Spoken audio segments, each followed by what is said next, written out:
Hello bankers, very good evening. स्वागत है आप सभी का हमारे official YouTube channel JIB CIB वाला पर। ये मेहनत सीरीज है और मेहनत सीरीज के तहत हम लाए हैं आपके लिए JIB paper 4 retail banking and wealth management का एक समरी सेशन। और ये समरी सेशन आपके मॉड्यूल बी से संबंधित है। मॉड्यूल बी जो कि आपके एग्जाम के नजरिए से काफी खास है, काफी इंपॉर्टेंट है। हम हमेशा बताते रहते हैं कि आरबीडब्ल्यूएम का जो मॉड्यूल बी है वो लगभग 30 to 35% अकेले कॉन्ट्रीब्यूट करता है आपके पेपर में। तो इस नजरिए से इस पर्टिकुलर मॉड्यूल के सारी यूनिट्स को आपको ध्यान से पढ़ना होगा। क्या एग्जाम के नजरिए से खास है, इन सारी बातों पर आपका ध्यान होना चाहिए। तो क्लास की शुरुआत करते हैं। आज क्लास नंबर 14 है।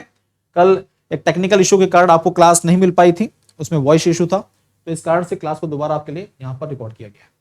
तो आप सभी साथियों का स्वागत है, मोस्ट वेलकम। क्लास नंबर 14 है, आज 14 क्लास है। मॉड्यूल बी डिस्कस कर रहे हैं और जब मॉड्यूल बी की बात करते हैं तो मॉड्यूल बी में टोटल नंबर ऑफ यूनिट की संख्या 12 है।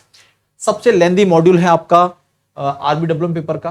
हम इस समय डिस्कस कर रहे हैं ओवरऑल 12th यूनिट, और अगर बात करें तो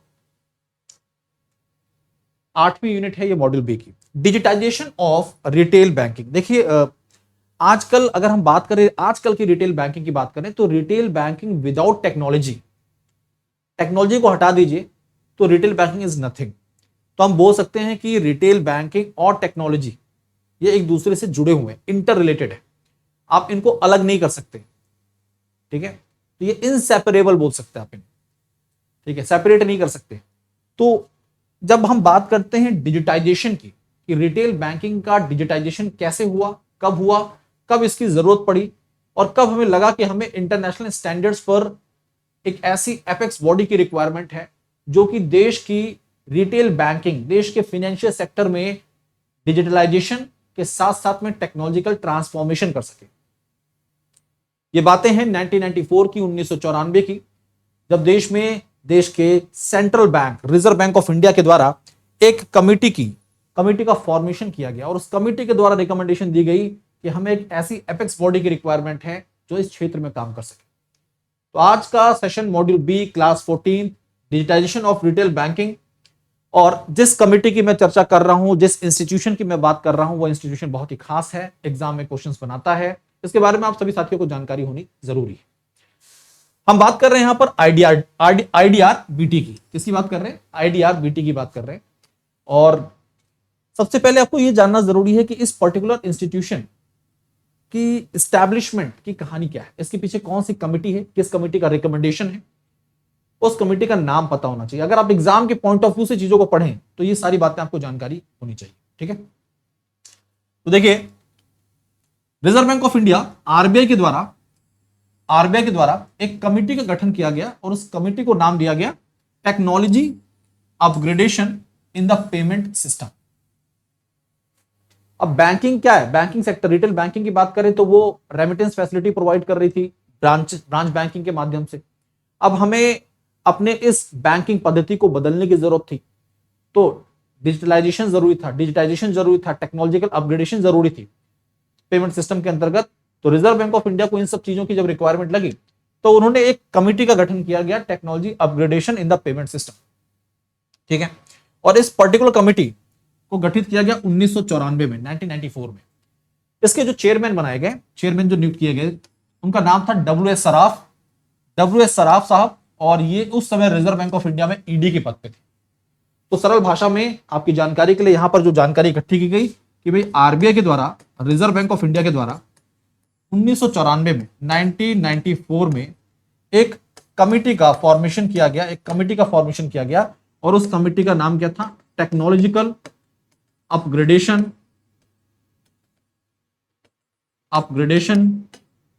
इन द पेमेंट सिस्टम, ठीक है। और इस कमेटी के जो प्रमुख बनाए गए, इस कमेटी के जो हेड बनाए गए, कमेटी के जो प्रमुख बने, चेयरमैन बने, वो थे डब्ल्यू एस सराफ साहब। इस कमेटी के द्वारा जो रिकमेंडेशंस दी गई, जो रिपोर्ट तैयार की गई, वो रिपोर्ट दिसंबर 1994 में, 1994 में आरबीआई को सबमिट कर दी गई। रिजर्व बैंक ऑफ इंडिया को यह रिपोर्ट सबमिट कर दी गई। रिजर्व बैंक ऑफ इंडिया ने इसे इवैल्यूएट किया, और इसके आधार पर रिजर्व बैंक ऑफ इंडिया ने जानकारी दी गई कि जो कमेटी बैठी, उस कमेटी ने यहां सुझाव दिए हैं कि हमें इस क्षेत्र में एक एपेक्स बॉडी की रिक्वायरमेंट है और उस एपेक्स बॉडी को स्थापित करना जरूरी है अगर हम चाहते हैं कि अपने पेमेंट सिस्टम को टेक्नोलॉजिकली इंप्रूव करें, एनहांस करें। फिर नाम आता है यहां पर जिस संस्था का, उस संस्था का नाम देखिए यहां पर IDRBT, जिसकी हम चर्चा कर रहे हैं, institute for development and research in banking technology. Institute for development and research in banking technology, IDRBT। ये एक इंजीनियरिंग ट्रेनिंग इंस्टीट्यूशन जिसका मेन काम क्या है, बैंकिंग टेक्नोलॉजी के क्षेत्र में काम करना, रिसर्च एंड डेवलपमेंट। इसकी स्थापना रिजर्व बैंक ऑफ इंडिया के द्वारा की जाती है 1996 में, 1996 में RBI से एस्टैब्लिश करता है और ये इंस्टीट्यूशन बैंकिंग और टेक्नोलॉजी के क्षेत्र में लगातार रिसर्च एंड डेवलपमेंट कर रहा होता है। इसके द्वारा कई जो डेवलपमेंट किए गए उनके नाम आप सुनेंगे तो आपको लगेगा कि भाई इसका कंट्रीब्यूशन हमारे देश में बैंकिंग टेक्नोलॉजी के क्षेत्र में बहुत ज्यादा है। इस संस्था का मुख्यालय कहां पर होता है, हैदराबाद। तो हैदराबाद में इसकी स्थापना यानी कि इसके ऑफिस को एस्टैब्लिश किया जाता है। अब यहां पर संस्था की स्थापना हो चुकी है। IDRBT, institute for development and research in banking technology, started functioning from March 6, 1996। 1996 से काम करना शुरू कर देता है और इसके द्वारा कई वर्षों में कई नए डेवलपमेंट किए जाते हैं और उन नए डेवलपमेंट की जब बात करें तो वो आपके सामने हैं जो बड़े development. Infinite Indian financial network, हमारे देश में जब हम बात करते हैं इलेक्ट्रॉनिक क्लियरिंग सर्विसेज की, चर्चा करते हैं नेफ्ट की, RTGS की, ये सब जो अपने एक्टिविटीज परफॉर्म हो रही हैं, ये इनफाइनेट इसी नेटवर्क पर होती है। देखिए हम जब नेफ्ट करते हैं, नेफ्ट का यूज करते हैं तो नेफ्ट के माध्यम से हम जो पेमेंट ट्रांसफर कर रहे हैं किसी दूसरे खाते में, यानी कि जो रेमिटर बैंक है और जो बेनिफिशियरी बैंक है, इनके बीच में अब मैसेज का इंटरचेंज होगा। जो भी मैंडेट यहां पर किया गया वो सफलतापूर्वक पूरा हुआ। इसका जो मैसेज इंटरचेंज होगा वो जिस सिस्टम के थ्रू होता है उस सिस्टम का नाम है SFMS, structured financial messaging system. Structured financial messaging system.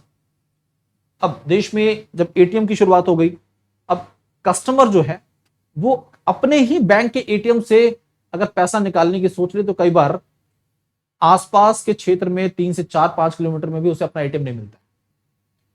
तो हमारे देश में सबसे ज्यादा ATMs की जब बात करें तो सरकारी बैंकिंग क्षेत्र में सबसे ज्यादा ATM state bank of India के हैं। प्राइवेट बैंकिंग की बात करें तो SDFC है।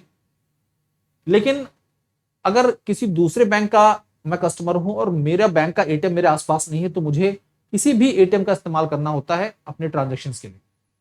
तो इसके लिए जरूरी है कि वो ATM एक नेटवर्क से जुड़ा रहे जो किसी भी कस्टमर को सेवा दे सके। और जिस नेटवर्क की हम चर्चा कर रहे हैं वो कौन सा नेटवर्क है, वो है नेशनल फाइनेंशियल स्विच, जिसे हम NFS के नाम से जानते हैं। बहुत ही खास है, बहुत ही इंपॉर्टेंट है, ठीक है। और फिर Indian banking community cloud, IBCC, ऐसे कई डेवलपमेंट IDRBT के द्वारा किए गए, ठीक है। अब वन बाय वन करके इनको हम जानते हैं। जब ये डेवलपमेंट हो गए, ठीक है, अब जैसे NFS की बात करो तो 2004 में आया, ऐसे ही बाकी डेवलपमेंट जो हुए। अब इन डेवलपमेंट के साथ साथ में IDRBT के पास इनके सुपरविजन की भी जिम्मेदारी है, यानी कि एक तरह से ओवरबर्डन। फिर रिजर्व बैंक ऑफ इंडिया के द्वारा एक कमेटी का गठन किया जाता है फिर से इवैल्यूएशन के लिए कि क्या IDRBT के ऊपर जो जिम्मेदारियां हैं डेवलपमेंट रिसर्च की, साथ साथ में सुपरविजन की, वो सही है या फिर इसे नए रोल्स एंड नए रिस्पॉन्सिबिलिटीज को हमें कैटेगराइज करना चाहिए। अब इससे संबंधित एक एक्सटर्नल कमेटी का गठन किया जाता है, इसे बोलते हैं एक्सटर्नल एक्सपर्ट रिव्यू कमेटी। तो एक्सटर्नल एक्सपर्ट रिव्यू कमेटी गठित की जाती है EERC, और इसको हेड कौन करता है, C रंगराजन साहब, जो कि former governor Reserve Bank of India. For evaluating the activities of institute and redefining the roles and suggesting a road map for the future. जो भी रोल्स एंड रिस्पॉन्सिबिलिटीज हैं उनके इवेल्युएशन और साथ साथ में फिर से नए रोल्स एंड नई रिस्पॉन्सिबिलिटीज को तैयार करना। और इस पर्टिकुलर इंस्टीट्यूशन का जो मेन ऑब्जेक्टिव है रिसर्च एंड डेवलपमेंट, ये उस पर ज्यादा फोकस करे। बाकी जो डेवलपमेंट इसके द्वारा किए गए हैं उनके लिए दूसरी संस्थाएं तैयार की जाए, इन सब पर काम होता है। तो इस कमेटी के द्वारा EERC के द्वारा अपनी रिपोर्ट सबमिट की जाती है जुलाई 2009 को, और इस रिपोर्ट के सबमिशन के बाद रिपोर्ट की सबमिशन के बाद रिजर्व बैंक ऑफ इंडिया उस पर फैसला लेता है। आईडीआरबीटी के द्वारा जो डेवलपमेंट किए गए होते हैं उन डेवलपमेंट्स की जिम्मेदारी दूसरी संस्थाओं को दी जाती है और आईडीआरबीटी पूरी तरह से फोकस होता है अपने रिसर्च एंड डेवलपमेंट। तो जब इंडियन फाइनेंशियल नेटवर्क की बात करें, अब देखिए वन बाय वन करके सारी बातों को समझना और जानना भी जरूरी है। इंडियन फाइनेंशियल नेटवर्क इनफाइनेट की जब चर्चा करते हैं तो ये क्लोज्ड यूजर ग्रुप है नेटवर्क, जो कि नेशन वाइड कम्युनिकेशन बैकबोन के तौर पर देखा जाता है बैंकिंग और फाइनेंशियल सेक्टर में। ठीक है, मतलब हमारे बैंकिंग और फाइनेंशियल सेक्टर में बहुत सारे ऐसे सिस्टम्स जिनका इस्तेमाल होता है ट्रांजेक्शन्स के लिए, वो सब इनफाइनेट पर ही बेस्ड है। देखिए यहां पर लिखा हुआ है various interbank and intra bank applications ranging from SFMS, electronic fund transfer EFT, electronic clearing service ECS, electronic debit, online processing and trading in government securities में ट्रेडिंग जो भी होती है, centralised fund querying for banks and financial institutions, anywhere any time banking and interbank reconciliation. ये सारी चीजें किस पर इंप्लीमेंटेड है? ये सब का सब इंप्लीमेंट होता है किस पर? Using the infinite network. तो इंडियन फाइनेंशियल नेटवर्क पर ही ये सारी चीजें बेस्ड है। ठीक है, इवन अगर हम बात करें जो भी फंड ट्रांसफर होता है नेफ्ट और आरटीजीएस में, ये भी किसके माध्यम से होता है? इसी नेटवर्क के माध्यम से होता है। ये भी इसी नेटवर्क के माध्यम से होता है। तो इनफाइनेट छोटा मोटा नेटवर्क नहीं है, बहुत बड़ा नेटवर्क है और बहुत ही बड़ा डेवलपमेंट है। आगे अब हम बात कर रहे हैं एक सिस्टम की जो कि मैसेजिंग सिस्टम है, कम्युनिकेशन सिस्टम है, एकदम वैसे ही जैसे आप स्विफ्ट के बारे में जानते हैं। तो structure financial messaging system SFMS secure messaging standard developed to serve as a platform for intrabank and interbank communication. तो इंट्राबैंक और इंटरबैंक कम्युनिकेशन में जिस सिस्टम का इस्तेमाल किया जाता है वो है एसएफएमएस, एक प्लेटफॉर्म के तौर पर। ये एक इंडियन स्टैंडर्ड है, एक प्रकार से इंडियन सिस्टम है, इंडियन नेटवर्क है। जैसे कि अंतरराष्ट्रीय स्तर पर स्विफ्ट काम करता है। अंतरराष्ट्रीय स्तर पर क्या काम करता है? स्विफ्ट। आपने स्विफ्ट के बारे में सभी ने सुना होगा, आप सभी बैंकर्स हैं। Society for world wide interbank financial telecommunication. और जब भी कोई अंतरराष्ट्रीय स्तर पर ट्रांजैक्शन होता है तो जिस संस्था के द्वारा किया जा रहा है उसके पास भी एक स्विफ्ट कोड होता है, जिस संस्था को किया जा रहा है उसके पास भी एक स्विफ्ट कोड होता है। यानी कि ये संस्थाएं जो है ये स्विफ्ट नेटवर्क से जुड़ी हुई है। और ये जो स्विफ्ट कोड होता है ये 8 या फिर 11 है ना, अल्फा न्यूमेरिक कोड का होता है। ठीक है, तो ये एक इंटरनेशनल स्विफ्ट क्या है? इंटरनेशनल मैसेजिंग सिस्टम है। इंटरनेशनल मैसेजिंग सिस्टम है स्विफ्ट। और जो एसएफएमएस है वो नेशन वाइड में यूज होता है, हमारे देश के अंदर यूज होता है वो। SFMS can be used practically for all purposes of secure communication within the bank and between the banks. Within bank और between banks इसका इस्तेमाल किया जाता है मैसेजिंग के लिए। अब हम बात कर रहे हैं उस अगले सिस्टम की जिसका नाम है NFS, नेशनल फाइनेंशियल स्विच। बहुत ही खास, बहुत ही इंपॉर्टेंट, वेरी इंपॉर्टेंट। ठीक है, NFS ATM नेटवर्क जो है इसे किसने लॉन्च किया? इसको लॉन्च किया आईडीआरबीटी के द्वारा, institute for development and research in banking technology. कब किया? 2004 में।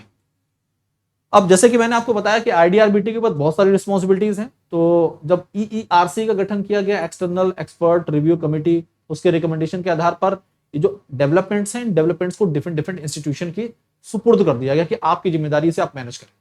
ऐसे जो एनएफएस नेटवर्क तैयार किया गया, इसकी जिम्मेदारी किसके पास चलेगी? एनएसीएच के पास, एनपीसीआई के पास, national payment corporation of India के पास, एनपीसीआई के पास।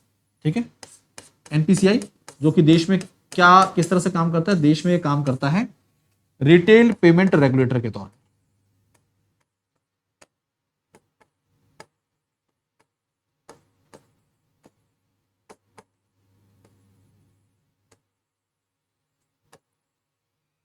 रिटेल पेमेंट्स रेगुलेटर के तौर पर काम करता है। ठीक है, खुदरा भुगतान नियामक संस्था है देश की।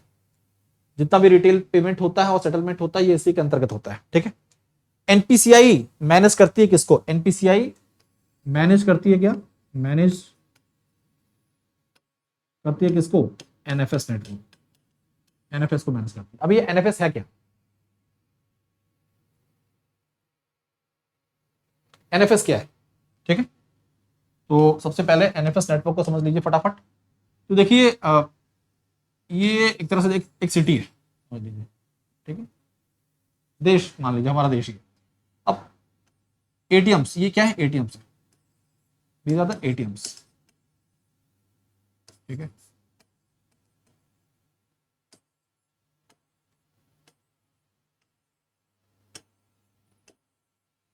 अब ये जो एटीएम्स हैं ये आपस में एक दूसरे से कनेक्टेड है, एक दूसरे से क्या है, कनेक्टेड है, ये सभी एक दूसरे से कनेक्टेड है,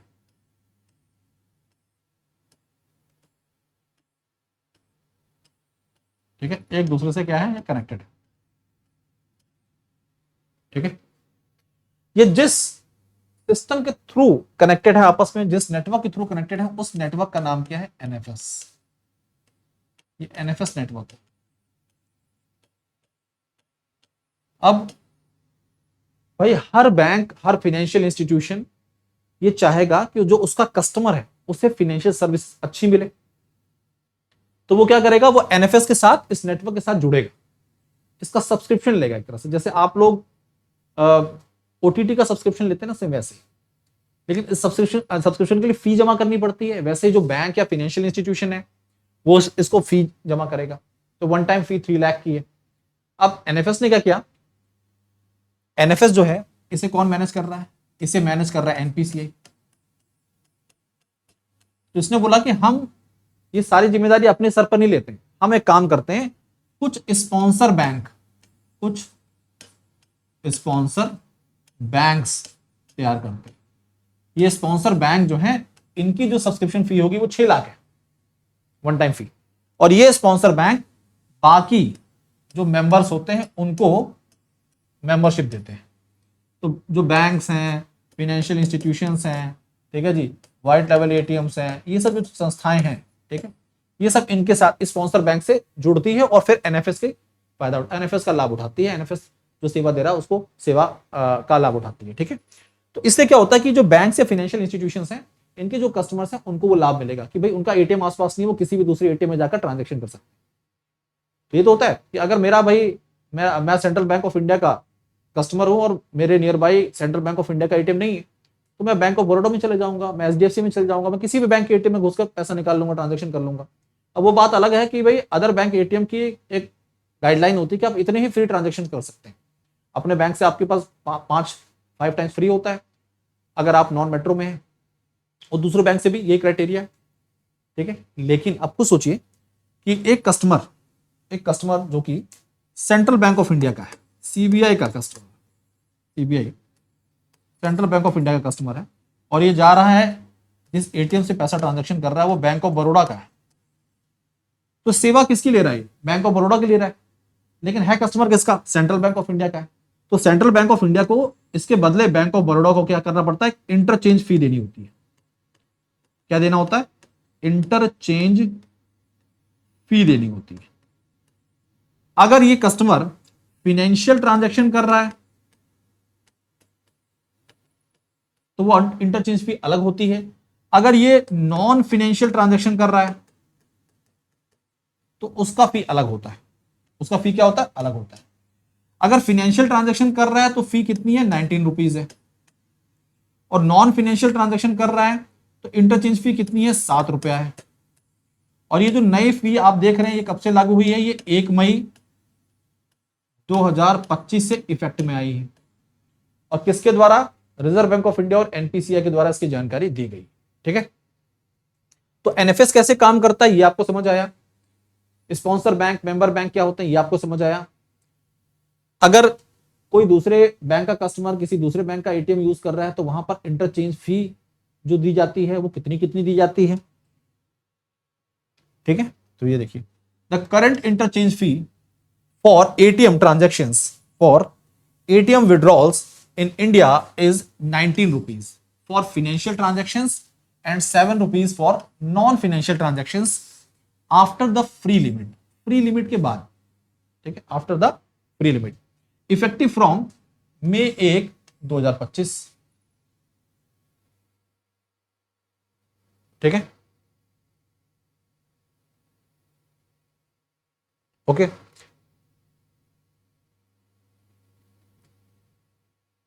this is an increase from the previous rate 17 and 6 respectively.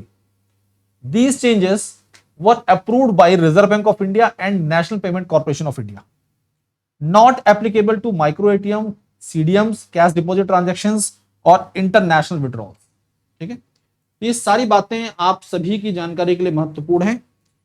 आगे अब बात कर रहे हैं हम लोग जीआईबी महापैक की। जीआईबी महापैक जो कि वन स्टॉप सॉल्यूशन है, और वन स्टॉप सॉल्यूशन का मतलब एक सब्सक्रिप्शन जो कि आपके जीआईबी एग्जाम को क्लियर करने के लिए एनएफ माना जाता है, क्योंकि इसके अंतर्गत आपको मिलते हैं 15 प्लस बैचेस, जिसमें आपको foundation batch, foundation plus MCQ, MCQ plus case study, capsule batch, crash course जैसे कई बैचेस शामिल हैं।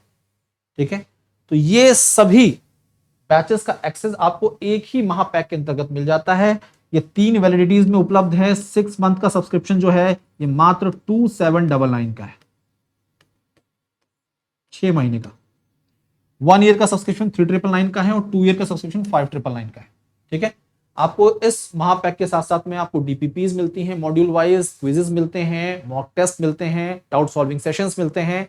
ये सब चीजें आपको यहाँ पर कवर की जाती हैं। आपके चारों के चारों पेपर आपको मिलते हैं। जय फाउंडेशन बैच आपके नवंबर 2025 के एग्जाम के लिए मात्र 1999 में उपलब्ध है। साथ साथ में अगर आपका कोई एक पेपर रह गया है, 2 पेपर रह गया, तो इसके लिए आप इंडिविजुअल बैचेस का हिस्सा बन सकते हैं।